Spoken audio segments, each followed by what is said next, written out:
Bom, gente, vou saudar aqui já conosco do outro lado da tela para conversar sobre essa situação envolvendo o voto aí do Luiz Fux, esse voto questionável do ministro do Supremo Tribunal Federal ontem, lá na primeira turma do Supremo, a advogada, mestre e doutora em Direito Penal e professora de Direito Penal e Criminologia na Universidade Federal do Rio de Janeiro, a UFRJ, Luciana Boatê.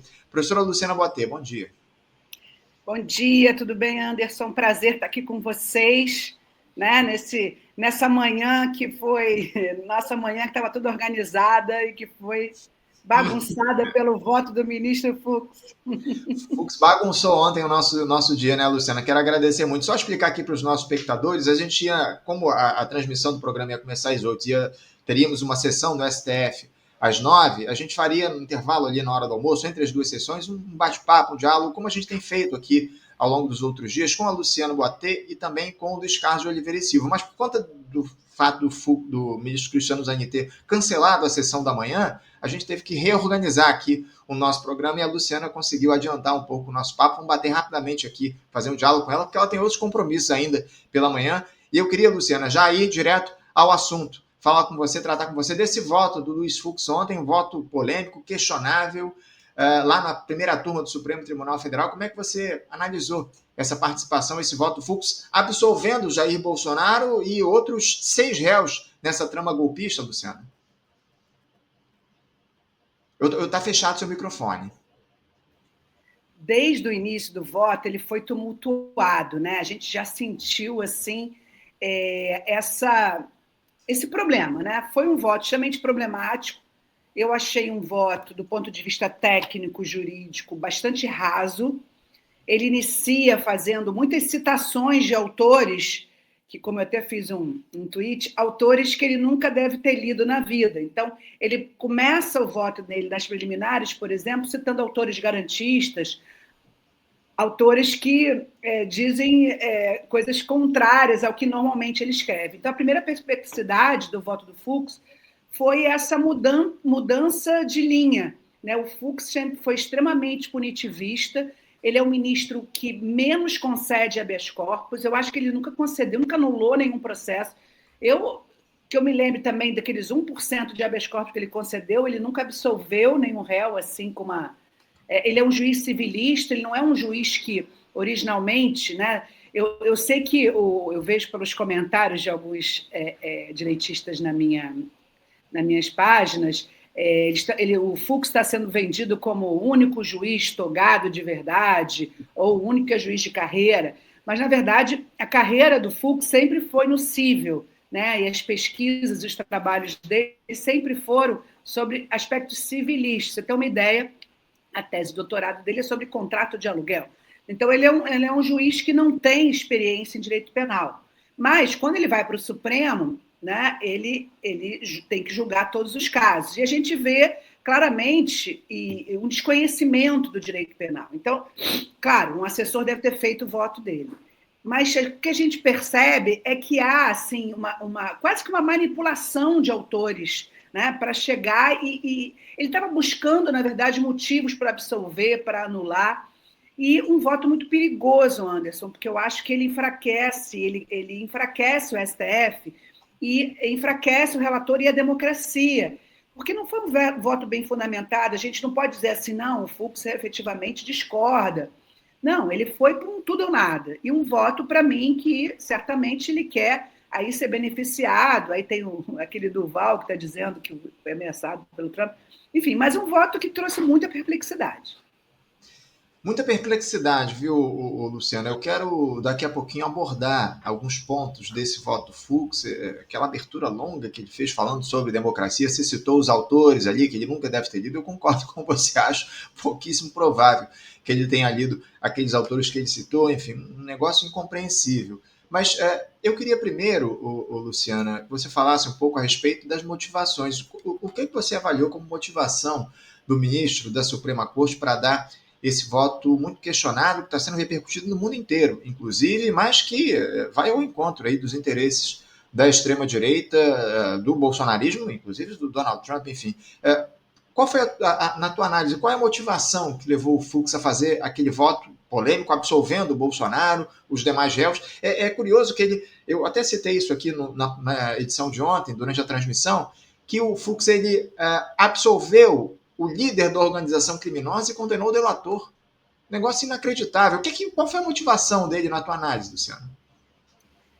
Isso que você fala é o voto, no mínimo, descuidado, né? Ele não teve nenhum cuidado de fazer um voto razoável. Isso que me chama muita atenção. E um voto também que quis lacrar. Na verdade, a forma de comunicação, tenho falado isso, a forma de comunicação do Fux no voto, na forma como ele construiu os argumentos, me parece que tem elementos dessa técnica de comunicação da extrema-direita, que é lançar, desvirtuar conceitos, confundir o entendimento das pessoas, fazer frases feitas que depois possam ser utilizadas em pequenos vídeos. O objetivo do Fux ali foi confundir tudo, não foi explicar para quem estava escutando, ou para quem tem um pouco mais de técnica jurídica, conseguir compreender o que ele estava falando. Ele se comunicou ali com a extrema-direita, e um ponto me chamou a atenção, que é raro, por exemplo, no Supremo, normalmente não se cita muita jurisprudência norte-americana, por exemplo. E ele fez questão de citar ali autores. Para mim, ele estava se comunicando com Donald Trump.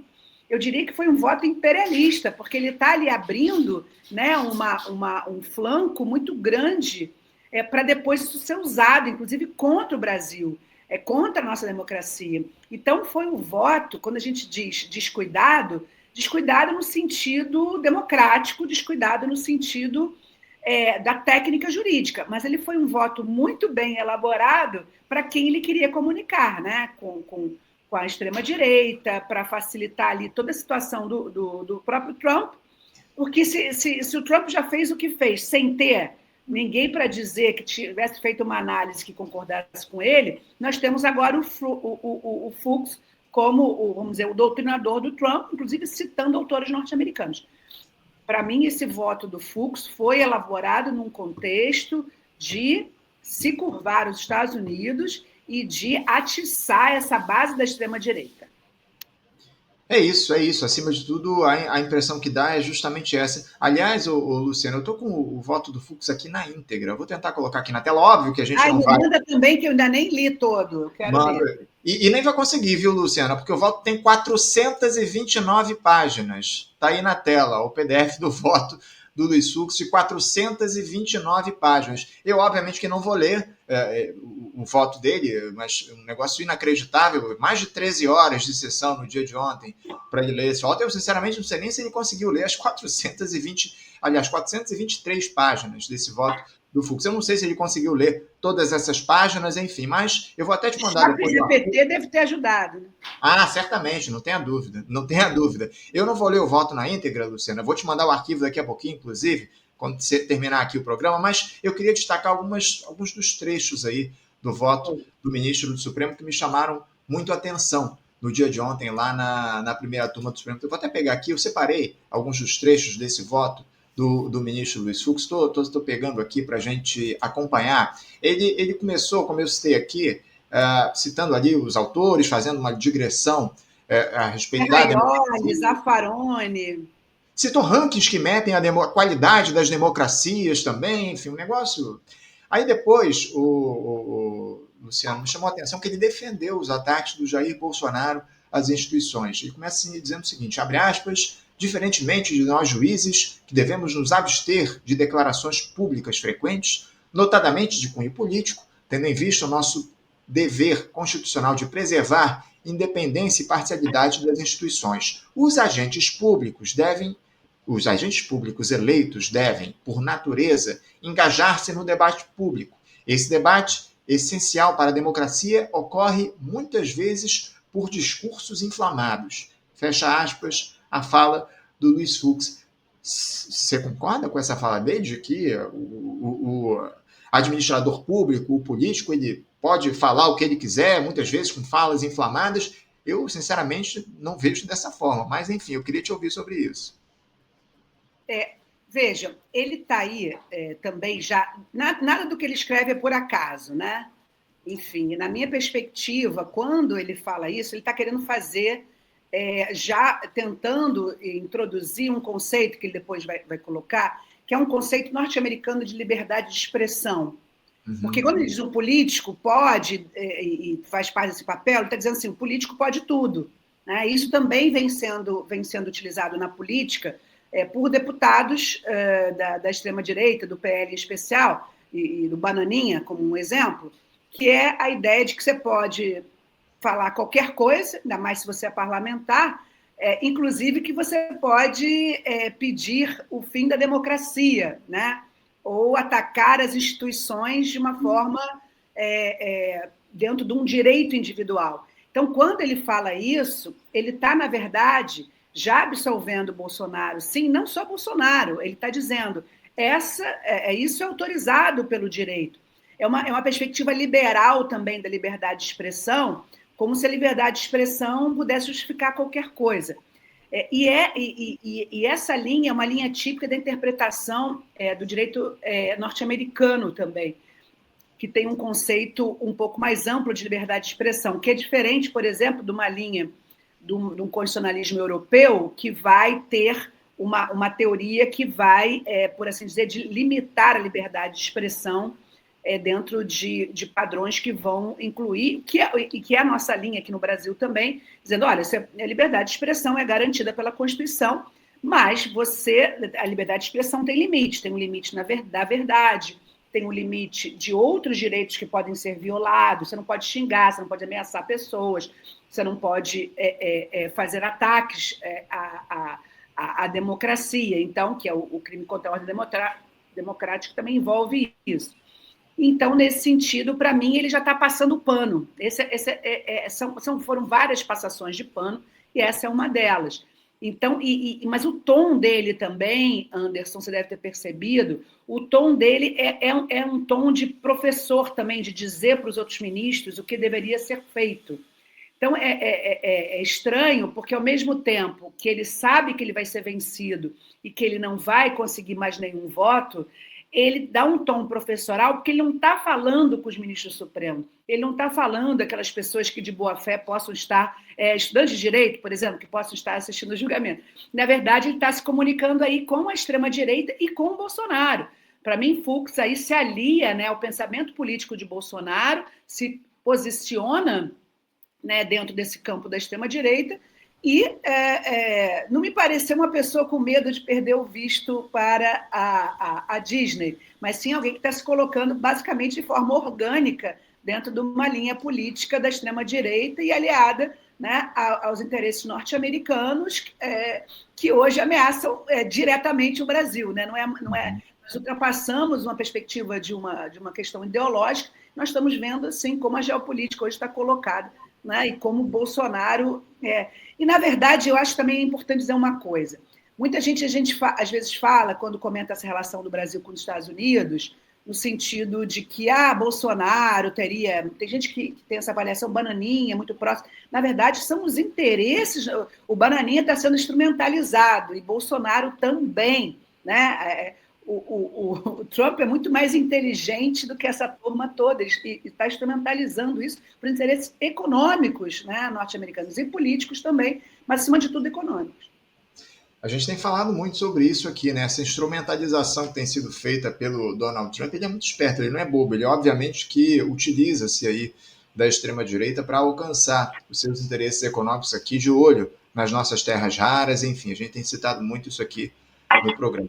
Em relação a um outro momento do voto do Fux, Luciano, ele divergiu do Alexandre de Moraes e do ministro Flávio Dino. Aliás, o Alexandre de Moraes fez um voto muito contundente na última terça-feira. O Dino meio que modulou no voto dele. Enfim, depois, se você quiser comentar o voto do Dino, porque me chamou muito a atenção essa modulação, que eu considero uma modulação política. Estratégica, sim. Estratégica que ele fez no voto dele, porque o Dino é uma figura política, ele foi governador, foi ministro do Lula, enfim, eu acho que ele modulou justamente por isso, mas depois eu queria te ouvir a respeito. Mas o Fux, ele afirmou que não é um golpe de Estado sem a deposição de um governo legitimamente eleito, e disse também que golpe não é fruto de atos individuais. Esse entendimento dele me chamou a atenção. Não há golpe de Estado sem a tentativa de golpe, sem a deposição de um governo legitimamente eleito, porque o que o Bolsonaro está sendo acusado é por tentativa de golpe, né, Luciano? Então, para mim, esse é um exemplo, apesar de eu não ter lido escrito, eu só escutei, mas para mim isso é um exemplo dessa tática de comunicação da extrema-direita, que foi traduzida para um formato jurídico, e como ele está apresentando para nós. Porque, vejam, o crime é muito claro. Tentar, por si só, já é um ato típico. Quando eu digo claro, porque quando você analisa um tipo penal, a descrição de um crime, primeira coisa que você vai localizar, eu ensino isso para os meus alunos, é o verbo, são os núcleos do tipo penal. Então, o verbo vai definir a ação e os demais complementos vão, né, localizar ali qual é a conduta proibida. E, nesse sentido, né, tentar por si só aqui é diferente dos outros tipos de crime. O tentar por si só já é um crime, e por aqueles motivos que a gente já sabe, né? Um dos motivos... Só um instantinho. À vontade. Estamos conversando aqui com a ex-vereadora Luciana Boaté, advogada, falando sobre o processo envolvendo o Luiz Fux. Está um barulho aqui em casa, estou só tentando diminuir o barulho. Fica à vontade. Mas, então, o que nós temos a partir disso é uma perspectiva de pensar essa questão da tentativa como uma antecipação da própria proteção à ordem democrática. Se nós esperarmos, né, efetivamente a deposição, né, de uma autoridade para poder criminalizar, poder defender a democracia, traduzindo assim em termos mais leigos o crime, já mudou o sistema e aquela pessoa não vai ter punido. Então, o mecanismo que é histórico tradicional das leis é que a tentativa já seja um crime. Só que o Fux, na hora quando ele fala isso, é preciso depor, não é só uma pessoa, ele, na verdade, ele tá tirando o sentido, ele está confundindo os sentidos e está jogando para o popular. Está jogando para a população, ora, tentar não é dar golpe, entendeu? Se o crime é golpe de Estado, é preciso que o golpe seja dado. Então, isso tecnicamente não faz sentido, mas ele afirma, porque, como eu disse, ele está se comunicando com aquela base e com aquela base radicalizada que a extrema-direita tem conseguido, né, ali, vamos dizer, dirigir, embora, né, dentro de conceitos que a gente está tentando também entender como é que isso funciona, né, porque não é uma conscientização, é uma confusão, né? A extrema-direita ela atua no sentido de mobilizar uma base que ela não conscientiza, ela confunde e ela instrumentaliza pelo discurso de ódio, Então, quando ele fala isso, ele está, na verdade, dizendo, olha, vocês estão vendo? Ele não fez nada, se ele quisesse, ele fazia. E aí, com isso, ele está dizendo, não, o Supremo é tirano, porque ele está condenando o presidente por algo que ele nem fez. Se ele quisesse, ele fazia. Tem algumas frases que ele vai soltar assim, bom, se ele quisesse dar o golpe, ele teria dado, ele era o presidente. Então, isso reforça essa estratégia de comunicação que eu me referi antes. Luciana, em um outro trecho, o Fux disse um negócio inacreditável, é até difícil acreditar nesse tipo de coisa. Ele diz o seguinte, abre aspas, o réu Jair Bolsonaro somente buscava a verdade dos fatos sobre o sistema eleitoral. Fecha aspas, fala aí do Fux sobre essa tentativa do Bolsonaro de questionar as urnas, até naquela reunião que ele teve lá com os embaixadores no Palácio Planalto, Palácio Alvorada, a gente trouxe isso aqui no Faixa Livre, inclusive. Eu queria que você falasse, antes da gente voltar à questão do Flávio Dino, que eu citei ainda há pouco, eu queria uma análise sua sobre as possíveis consequências desse voto do Fux, não só para esse julgamento propriamente dito, porque abre aí divergência, provavelmente a condenação vai se dar por 4-1, mas para o judiciário em si. Como é que você vê esse voto do Fux para o julgamento e também para a história do nosso judiciário? Eu acho lamentável o fato dele ser um juiz de carreira, dele ter sido também já presidente do TSE, e ele utilizar essas expressões de lugares comuns, entendeu? E isso, assim, é a minha sensação. Eu até brinco que teve uma entrevista com uma senhora visivelmente transtornada numa passeata, que ela teria dito que, na verdade, os alienígenas estariam mudando a cabeça de todo mundo. Se a gente pegar essa imagem, né, de que seria o Fux, na verdade, ele leu um voto, que para mim é um voto que não parece ter vindo de alguém, não que ele seja, deixa eu explicar melhor, Eu não acho. O Fux sempre foi de direita, sempre foi conservador e é punitivista. Só que essa linguagem que ele utiliza, quando ele, por exemplo, fala que o Bolsonaro estaria simplesmente fazendo críticas às urnas, isso não é típico de alguém que é da carreira jurídica, porque mesmo os conservadores no judiciário vão ter, vamos dizer assim, alguma censura em falar isso, porque eles estão criticando a própria instituição deles. Então, quando você faz uma crítica dessa magnitude, autorizando alguém, você, enquanto juiz, autorizar alguém e não foi uma fala, né? Foi um histórico de falas e de atitudes, e é isso que o próprio Alexandre de Moraes, como relator, trouxe. Não foi um momento de uma fala, isso foi uma combinação ao longo do tempo de várias falas, atitudes, e aí o Exército entrava naquela comissão de encontrar falhas, faz um relatório, depois não diz, diz que o relatório diz uma coisa e diz outra. Então, aquilo foi um ataque coordenado, né, à justiça eleitoral.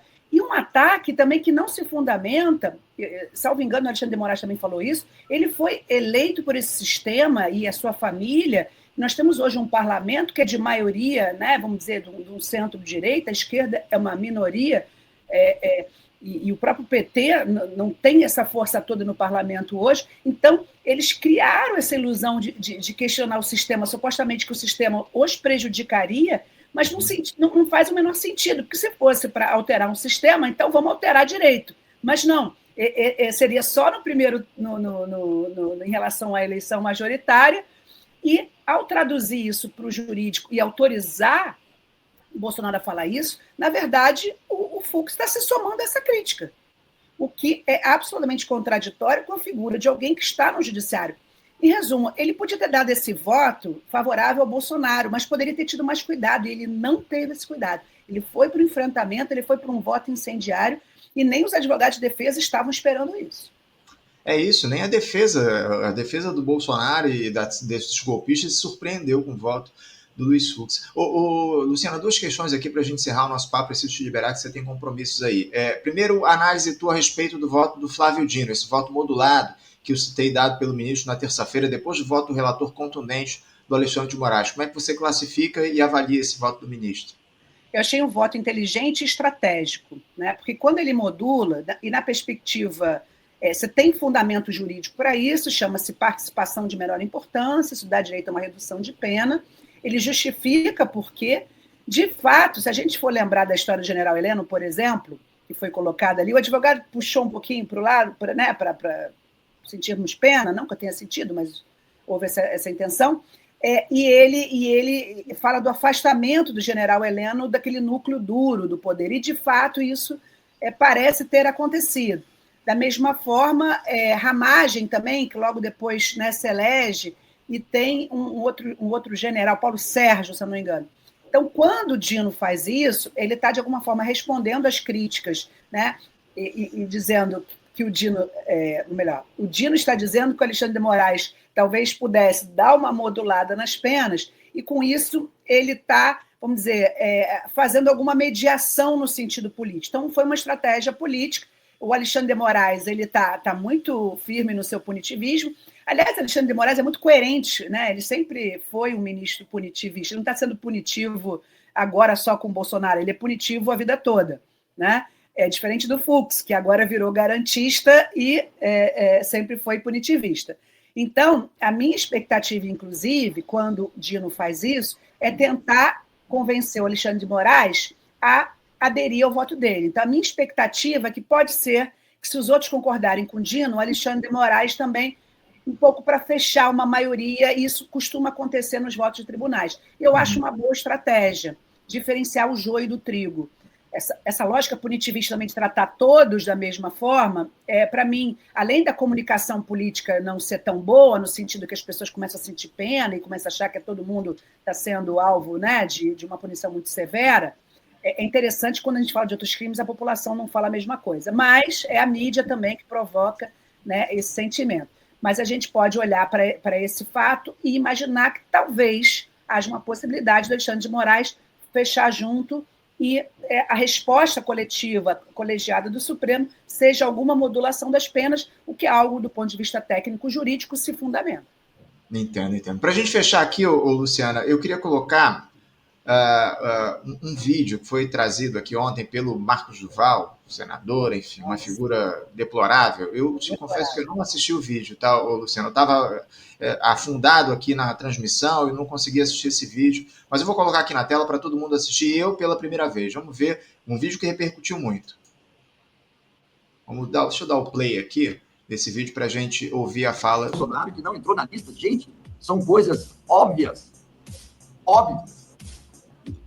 É só parar e raciocinar. Opa, peraí. Por que o Fux não entrou na lista? Imprensa, vocês que gostam de... Por que vocês não questionaram isso na imprensa? Não publicaram isso? Por que o Fux não entrou na lista dos Estados Unidos? Fiz a reunião. Foi excelente a reunião. Excelente. O Fux é um cara humano, justo, e já não aguentava mais. Já não aguentava mais estar calado. E a conversa foi, eu disse a ele, segue, inicia, discordando do que está acontecendo, do que o STF está fazendo, porque senão o seu nome vai entrar na lista. E expliquei o que era a lista. Inicialmente, perde visto, ele, família, eternamente. Depois, se continua agravando, vai para a lei magnífica. Enfim, o Marcos Duval, ele nesse vídeo, ele fala sobre as sanções aí que o Luiz Fux poderia incorrer caso ele votasse contra o Bolsonaro. Ele disse que, o Marcos Duval, resumindo aqui, disse que orientou o Fux a votar contra a condenação do Bolsonaro. Queria te deixar à vontade para comentar essa fala do Marcos Duval. Que trash, né? A pessoa ser orientada por uma figura do perfil do Duval, realmente.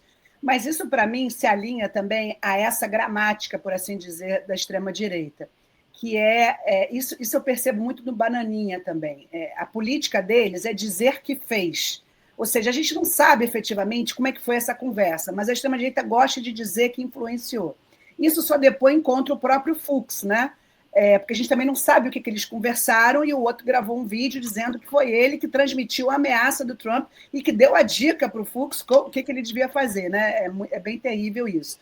Mas, nesse sentido, mostra isso que a gente está analisando, né? Tem uma perspectiva aqui da lacração, tem uma perspectiva aqui de reforçar o domínio do Trump, né? É muita síndrome de vira-lata também, né?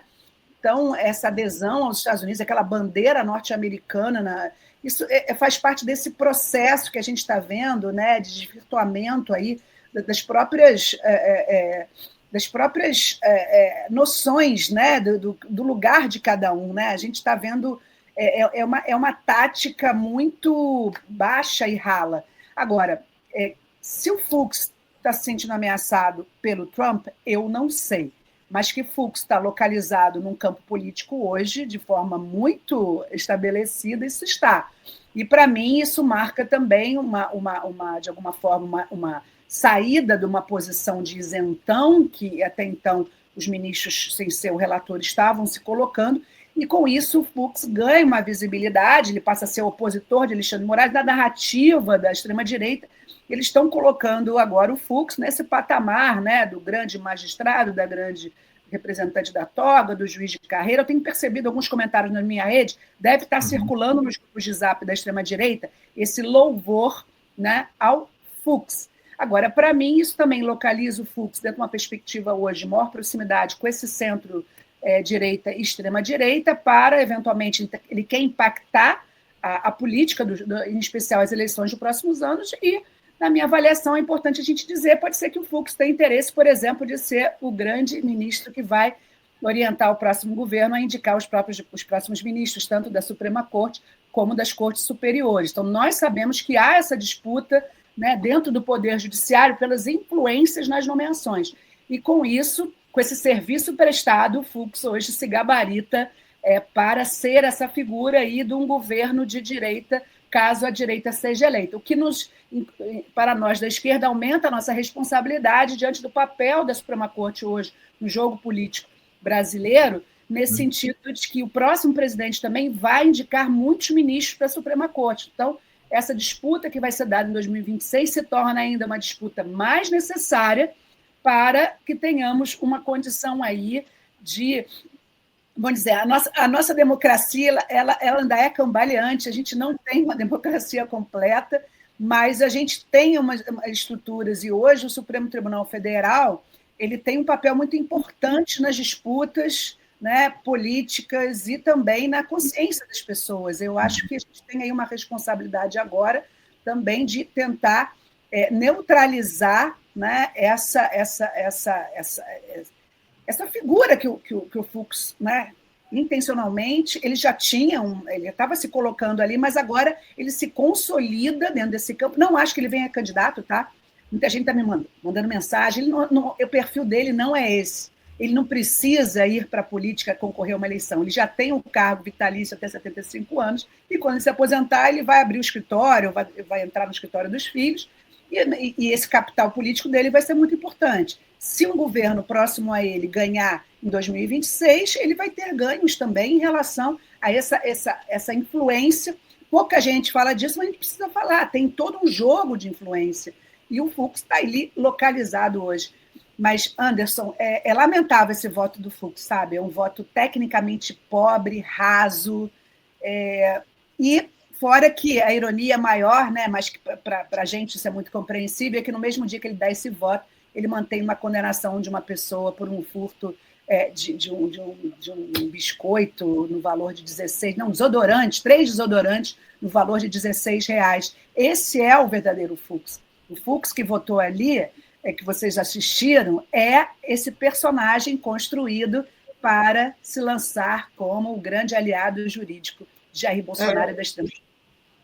Infelizmente, Luciana, esse é o nosso judiciário de classe. Infelizmente, é o que a gente tem no nosso país. A gente não pode ter qualquer tipo de ilusão em relação ao que representa o judiciário aqui no país. Então, isso é mais um exemplo que você dá desse caráter de classe do judiciário. Luciano, eu quero agradecer demais a tua presença. Eu até avancei aqui um pouco no nosso combinado. Muito obrigado por você estar aqui conosco no Faixa Livre. Em breve a gente volta no programa.